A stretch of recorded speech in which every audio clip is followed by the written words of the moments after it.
emergency services for their brave response to the terrorist incident in Streatham on Sunday. This appalling incident makes plain the case for immediate action, and we will shortly introduce emergency legislation to make sure that we do everything to protect the public. Mr. Speaker, this morning I had meetings with ministerial colleagues and others, and in addition to my duties in this House, I shall have further such meetings later today. Dr. Jeremy Wallace. Mr. Speaker, on behalf of my constituents in Bridgend, may I warmly congratulate the Prime Minister for delivering on the promise made to the British people that we will leave the European Union. Will he reassure my constituents that now that we are taking back control of our money, our borders and our laws, that every effort will be made to bring jobs and investment to areas such as Bridgend that feel left behind? Mr. Speaker, I can give him that assurance, and I can tell him that with better education, better infrastructure and high technology, we will unite and level up this country and deliver, as he is doing, for the people of Bridgend. Leader of the Opposition, Right Honourable Jeremy Corbyn.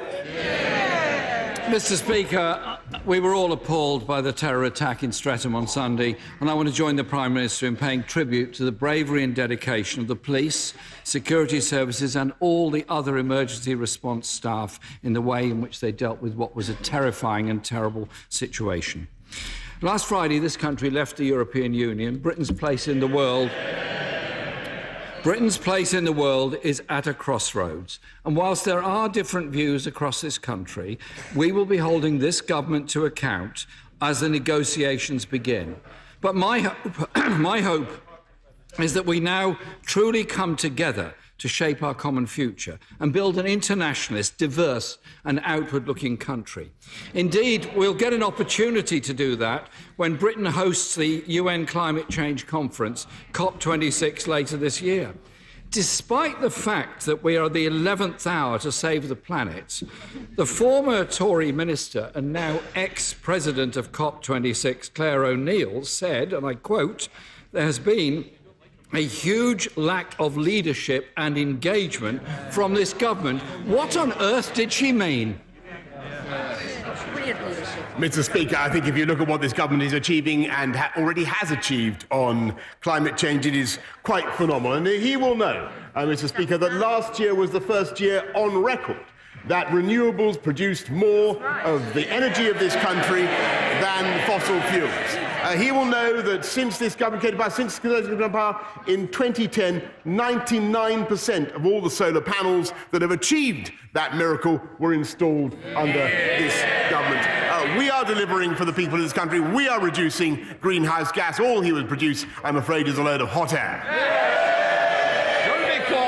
Mr. Speaker, the problem is the government's own figures show that it's missing the carbon budget, let alone by 2050. It'll be 2099 before this country meets net zero. And we discovered this morning that two former Conservative leaders have also turned down the job formerly done by his minister. Maybe it could be third time lucky. Perhaps we could make a joint approach to the member for Chingford and Woodford Green. Perhaps he would like to take on that job. He's over here and in the chamber all ready for it. His own former Tory minister said we should have clear actions, an agreed plan and a roadmap for the year of action. But we do not. So why is the Prime Minister failing so spectacularly to measure up to the scale of the climate crisis that this country and indeed this planet is facing? Mr. Speaker, this is beyond satire. This government. This is the first country, the first major economy in the world to have set a target of carbon neutral by 2050. It's an absolutely fantastic thing. We are leading the world in our ambitions, and we will have a wonderful summit in Glasgow, one of the most fantastic cities in our country, at the end of the year. Jeremy Corbyn. Mr. Speaker, this country isn't meeting its target, and it isn't due to meet its target, and I think the Prime Minister should recognise that. Even the Paris targets are not enough. The UN says we have just a decade to change course if we want to avert a climate catastrophe. So let's look at something else his ex-minister said. The Prime Minister promised to lead from the front and guaranteed there would be money and people. But these promises are not close to being met. What on earth could she have been talking about? Mr. Speaker, as so often, I'm not entirely sure what the right honourable gentleman is talking about, because if you look at what this government has actually delivered, if you look at what our Conservative policies of backing green tech, of backing innovation, of supporting a dynamic market economy, which is the solution to these problems, we have cut CO2 emissions in this country since 2010 on 1990 levels by 42%. 42%. That is an astonishing achievement. And at the same time, the economy has grown by 73%, thanks to free market, dynamic, one nation conservatism. That is our approach. What's his? His former minister said, my advice to... Well, you might not like it, but I'm going to read it. My advice to anyone to whom the Prime Minister is making promises, whether it's voters, world leaders, ministers, employees or family members, is get it in writing, get a lawyer to look at it and make sure the money's in the bank. Not my words, hers. The Prime Minister's failure in government means this country won't meet its net zero target until 2099. This government has banned offshore wind, and his government is funding billions on fossil fuel projects abroad. Is this what his minister means by the absence of leadership? Mr. Speaker, I think the grotesque failure of the Leader of the Opposition to understand what is happening in this country's economy, let alone in the fight against climate change, is quite mind-boggling. I can inform him today that this country is leading in not just producing the technology to generate offshore wind, but the northeast of this country leads the world in producing and designing those fantastic turbines. And it's because of that technological innovation that we are able massively to expand our renewables. And I can tell him, I think he may know this, that in 1990 this country was 70% dependent on coal power. We are now today, and by the way, he'd want to reopen the coal mines. Today we are down to 3%, Mr. Speaker, and by 2024 it will be zero. That's our plan. What's his?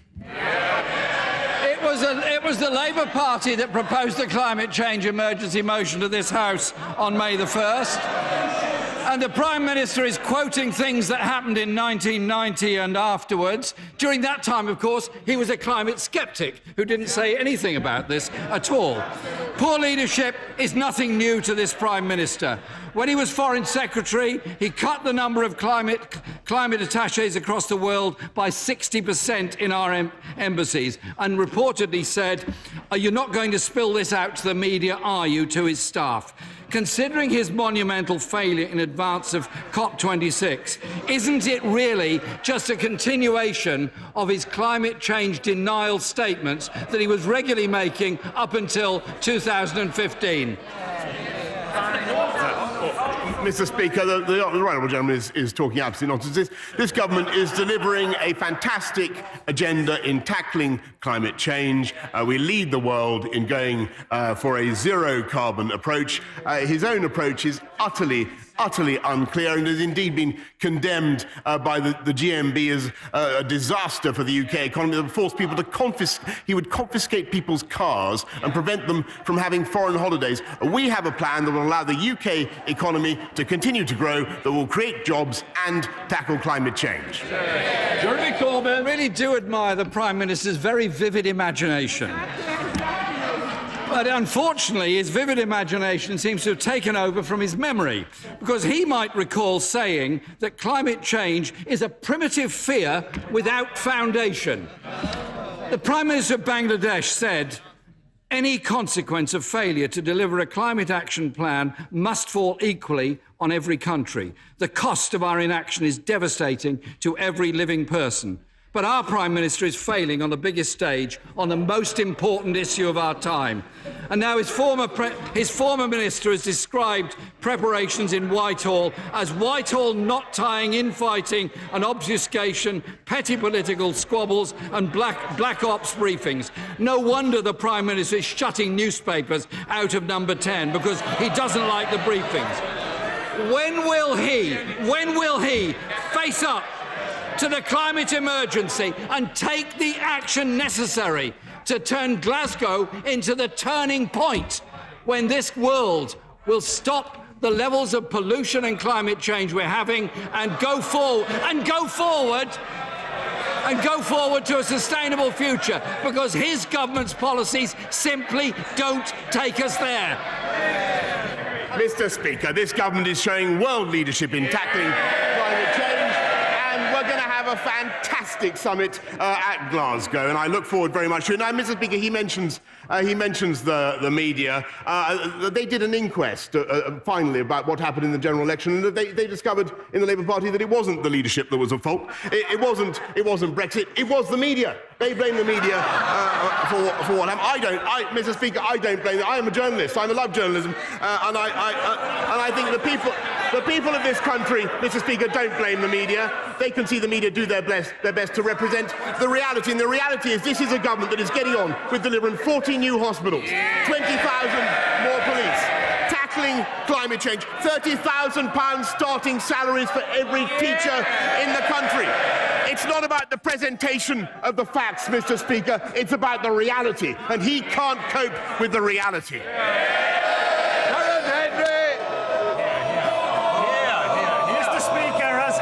For Broxtowe, I'm absolutely delighted that funding is starting to flow to rebuild hospitals, such as the £5 million seed funding going to Nottingham University Hospitals NHS Trust. Does the Prime Minister agree with me that this Conservative government is committed to fulfilling its manifesto pledges and will deliver for the NHS?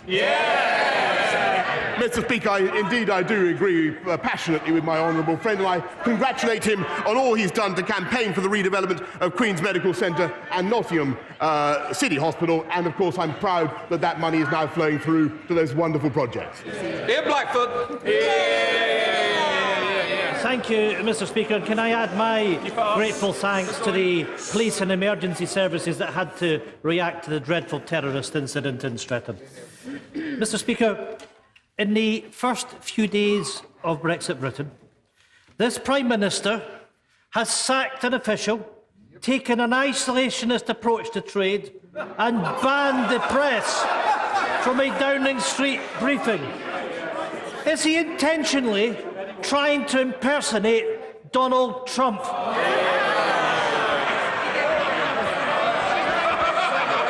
Mr. Speaker, I don't think anybody listening to my speech, I think it was on Monday, could have mistaken it for anything but the most passionate, internationalist, globalist, open, outward-looking approach. There is only one party in this country that has nationalist in their name, Mr. Speaker. That's them. That's them. They would break up the most. They would break up. That's them. They would break up the most successful political partnership of the last 300 years. He and his party should concentrate on the day job and doing a better job for the people of Scotland. Mr. Speaker, the Prime Minister doesn't even know the name of our party. The Prime Minister is on a dangerous trajectory. Is it any wonder that poll after poll shows majority support for Scottish independence? Mr. Speaker, our former US ambassador has made clear the threat of a Tory-Trump trade deal, warning that drug prices could soar. This would see increased pressure on our frontline services. It is clearer than ever that this government, this Prime Minister, is a threat to our NHS. Mr. Speaker, this afternoon, the SNP will present our NHS protection bill to remove the very real threat of Tory privatisation. Will the Prime Minister commit right now to supporting our legislation? Mr. Speaker, I think it's very odd that he should denounce this country's wish to have trade deals around the world, when, as I understand it, their proposal is to try to rejoin the European Union, to have a different currency whose name they have yet to identify. Perhaps they could elucidate the House, to have a border at Berwick, and what just after this country has taken back control of its outstanding marine wealth, to hand it back to Brussels. That's their policy. I really think, Mr. Speaker, they should concentrate on doing a better job for the people of Scotland. Michael Tomlinson. Thank you, Mr. Speaker. A strong society needs strong families, as our manifesto rightly said. And it went on to say that we will champion family hubs to serve vulnerable families. Will the Prime Minister prioritise family hubs and ensure that family hubs are linked to our early years strategy, to the Troubled Families programme and to children's services reform? Yes, indeed, Mr. Speaker. I thank my honourable friend. That's why we've given another £165 million to extend the Troubled Families programme this year. Matt Weston. Thank you, Mr. Speaker. In the past 10 years, violent crime has risen 152% across the towns of Warwickshire. In the past 2 weeks in my constituency, 2 people have been killed in 2 separate events, and others remain seriously ill or injured. The government has promised to reinstate 20,000 police officers, but isn't it the simple truth that it is now our residents, through hikes in council tax of 12% last year, 6% this year, that are picking up the whole bill for the old bill, and that it's the party opposite is no longer the party of law and order, but the party of fear and disorder? Mr. Speaker, to be fair to the honourable gentleman, he's making an important point about violent crime, and I share his anger, and that's why we're putting 20,000 more police on the streets of our country, and that's above all why we are now tackling the county lines drugs gangs that are behind so much of this rise in violent crime. We will get that crime down. Amy Green. Thank you, Mr. Speaker. The Prime Minister is conscious of the very widespread concern in this House about the plans to involve Huawei in 5G networks, concern that will only be increased by the news this week that France is building a new 5G network without the involvement of Huawei, following the lead of Australia. If they can do it, we could do it. Can my right honourable friend confirm that it's the... Can he confirm that he wants to reduce Huawei's involvement over time, and can he give a timescale as to when that involvement will hit zero?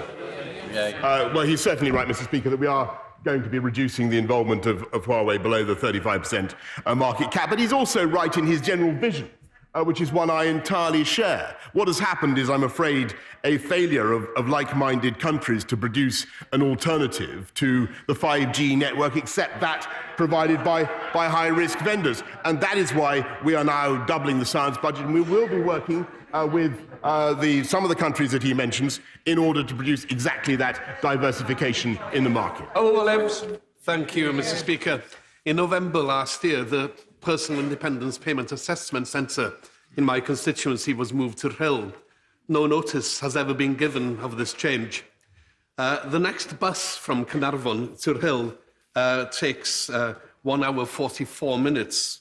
Or in a case in point in my right honourable friend's constituency, the bus from Barmouth to Rhyl takes 5 hours 15 minutes. Mr. Speaker, this is the reality in the Prime Minister's soar-away global Britain. Will he instruct his minister to remedy this matter immediately? Well, actually, I thank the honourable gentleman for the point he raises. I think that we do need to improve our bus services across the whole country, and that's why we're investing another £220 million immediately into improving bus services. And my right honourable friend, the Chancellor, has many more such investments in the pipeline. Logan. Thank you, Mr. Speaker. Sometimes we are the train, sometimes we are the track, and just last week we've taken control back. And does the Prime Minister agree with me that now is the time for us to be the track for a Metrolink between Manchester and Bolton? Yes, indeed, Mr. Speaker, and that's why we've given the combined thanks partly to his urgings. to his campaign. We have given the combined mayoral authority in Bolton £300 million under the Transforming Cities deal, plus a share of the £4.2 billion local public transport fund. We've given them the tools. Let's hope that they follow his urgings and build the Metrolink that he wants. Thank you, Mr. Speaker. Last Friday, I visited a school in my constituency, and in 2020, the state of the school buildings was Dickensian. Leaking roofs, rusty shower rooms, mouldy changing areas. When will this government understand that the cost of education is high, but it's a worthy investment in the future of our schools? Whether a child is a whiz kid, whether a child is needy, every child deserves to be at school in an excellent and inspiring school building. Mr. Speaker, that is exactly why this government is investing £14 billion, a record £14 billion more in education, raising funding for primary schools to £4,000 per head and £5,000 for every secondary school in the country. And we can only do that, Mr. Speaker, because we are running a strong and dynamic market economy, and that is what we're going to do. Dempson. Thank you, Mr. Speaker. To help genuinely spread opportunity across our country, can I encourage my right honourable friend to have a pre-budget chat with his Chancellor about extending the government's welcome plans to reduce national insurance contributions for employers of ex-service personnel to other groups who find it difficult to get a good job, including care leavers, ex-offenders, those with a disability and the long-term unemployed. Yes, Mr. Speaker, I thank him and his family for everything that they do to encourage ex-offenders into work. I will indeed take up that suggestion with my right honourable friend, the Chancellor. And we cut taxes on working people. We cut national insurance, Mr. Speaker. They would hike taxes and keep people in welfare. Thank you, Mr. Speaker. It's been 2 years since the Windrush scandal exposed the wrongful detention and deportation of Commonwealth citizens. While we wait for the much-delayed publication of the Lessons Learned Review, the government plans to deport 50 people to Jamaica by charter flight next week. Will the Prime Minister immediately suspend the flight until the Lessons Learned Review is published and the recommendations implemented? Mr. Speaker, I think the whole House will understand that the people of this country will think it right to send back foreign national offenders. Suella Belman. Terrorist incident last week reminds us that the rule of law remains a fundamental foundation of our democratic constitution. But the explosion of judicial review and judicial activism have led to a censoriousness and litigiousness in our society and distorted questions which ought to remain exclusively political. How will my right honourable friend ensure that Parliament remains the sovereign and legitimate source of law as we take back control? Well, my honourable friend is a distinguished lawyer, and she is right to stick up for the immense value of our legal system. We must protect judicial review. It's a vital part of our system, but we should also ensure that it is not abused, Mr. Speaker, to conduct politics by other means or to create needless delay. Boris Johnson. Thank you, Mr. Speaker. For many years, Bedford has been promised a new inpatient mental health facility, especially since provision at Bellowing was closed in 2017. Yet patients are still travelling 20 miles to access services. Will the Prime Minister explain how this demonstrates the parity of esteem in mental health care that his party promised in 2012? Mr. Speaker, we're putting record investment into the NHS, £33.9 billion, and a total of £12 billion are now going into mental health care. That is a record sum. David. I'd like to follow on my right honourable friend for Ashford's question on Huawei. The Australian agencies analysed the involvement of any element of Huawei in their 5G system and determined that any involvement would lead to a major risk of both sabotage and espionage. Can he give an undertaking that this country will lead the Five Eyes and NATO to create an alternative to Huawei in the next 2 years? Yes, Mr. Speaker. We, of course, will do nothing to endanger either our critical national security infrastructure or to prejudice cooperation with Five Eyes partners, as he's rightly suggested. And we will work to ensure that high-risk vendors cannot dominate our market. Alex Davis, Show. Diolch, Mr. Speaker. The Prime Minister will know that under his government there has been a mass shortage of consultants across the UK, leading to a strain on our A&E services. How is he going to make sure, especially now that we have left the EU, that consultants from overseas are encouraged to apply for NHS visas to work in hospitals across the UK?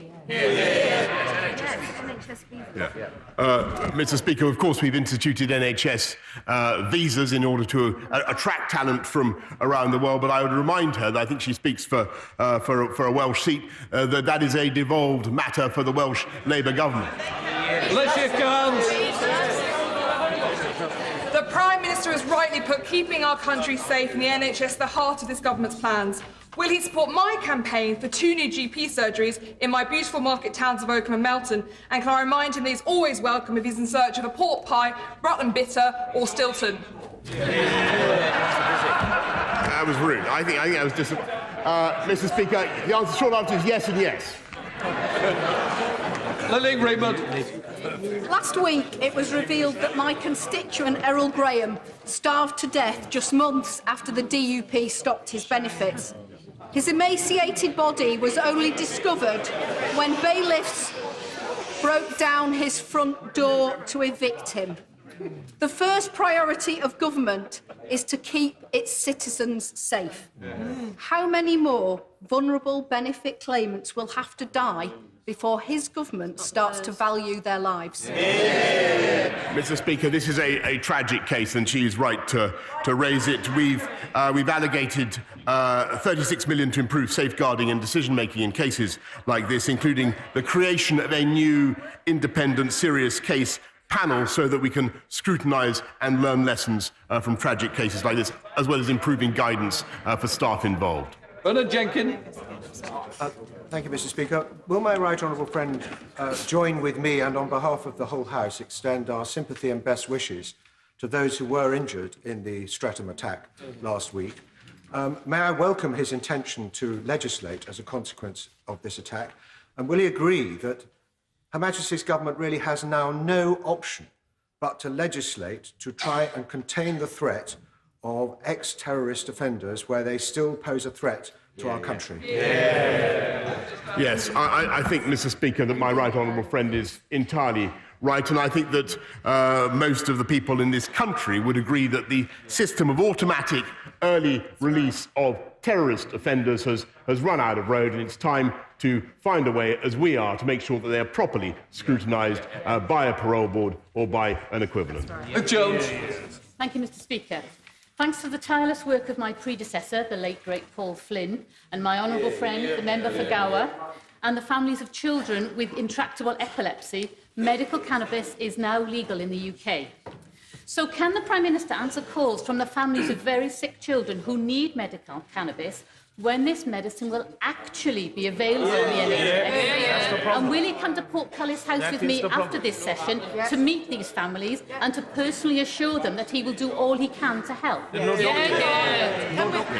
Well, Mr. Speaker, it was this government and my right honourable friend, the Health Secretary, who did legalise medicinal cannabis, and I can undertake that he will certainly be happy to meet your constituents this afternoon. Alexandra Stafford.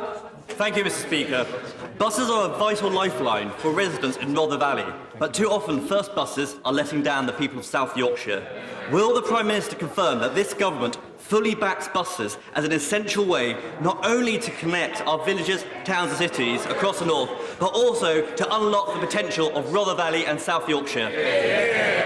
Mr. Speaker, this government as a whole is absolutely passionate about buses, and I can assure him that we are massively going to improve our bus network in the Rother Valley above all, and I thank him for the lobbying that he is doing. Owen Thompson. Mr. Speaker, we know the Prime Minister has form in ducking democratic scrutiny at every opportunity. And his party is no stranger to receiving Russian donations. But his repeated refusal to publish the report into Russian interference in UK democracy is unjustifiable and unacceptable. Can the Prime Minister tell us clearly, without bluff and bluster, when the report into Russian interference will be published, why it has been delayed so long, and when will he reconvene the Intelligence and Security Committee? Mr. Speaker, the report will of course be published, as he knows full when the Intelligence and Security Committee is reconstituted, and I think he's likely to be his conspiratorial frame of mind is likely to be thoroughly disappointed by the results. Dean Russell.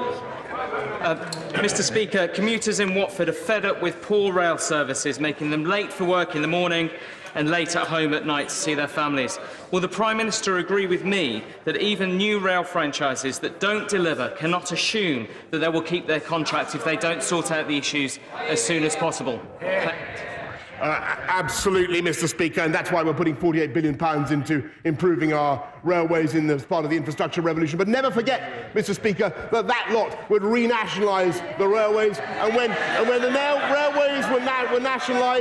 railways were nationalised, a quarter of railway users deserted the network.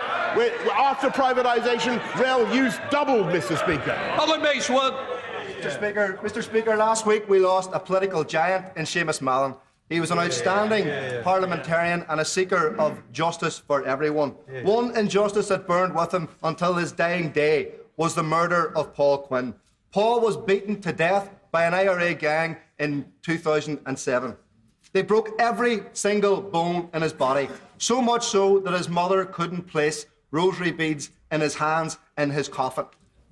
In the aftermath of that, the now Finance Minister Conor Murphy said that Paul was linked to criminality. That was a lie. Will the Prime Minister agree with me that that lie, and the Conor Murphy should retract that lie, publicly apologise, and give any information he has to the PSNI about Paul's murder? Mr. Speaker, well, I hear the honourable gentleman, and I think the whole House will hear the passion with which he spoke about that injustice, and I can tell him that we will implement the Stormont House Agreement in such a way as to provide certainty for veterans and, of course, justice for victims as well. We now come to point of order, John Butler. Thank you, Mr. Speaker. Mr. Speaker, the Home Office press team told journalists that everybody on the deportation flight to Jamaica are serious criminals. Mr. Speaker, this seems not to be true. I've got a constituent of mine, as the Honourable Member of Nottingham East has said, they haven't even had the report. And I've got the wife of a constituent of mine who has said that he is due to be deported in just 6 days' time. He was convicted under the now unlawful joint enterprise rule. He was released after 2 months, and his wife feels that this stress is going to kill her husband because he has a heart problem. Mr. Speaker, how can I get the Home Secretary